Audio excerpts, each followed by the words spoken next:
Hi everyone, welcome back to another video from Wake&Tech. Today in this video we will be learning how to log in to KeyBank's credit card online. If you want to log into KeyBank's credit card account, first of all open up a web browser on your device, whether you are using a computer or mobile device.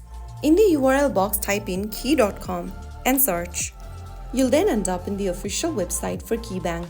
Click on the sign on button at the top right corner and then click on sign on one more time. On the next page, it'll prompt you to enter your user ID and then your password for your online banking account. Make sure you type in your user ID and password correct to avoid login issues. After typing down your credential, tap on sign in.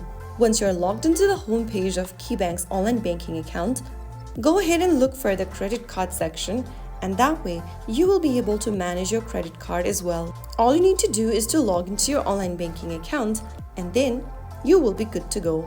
If you found the video helpful, don't forget to like, share and subscribe to the channel. I will be back again in the next episode. Thank you for watching.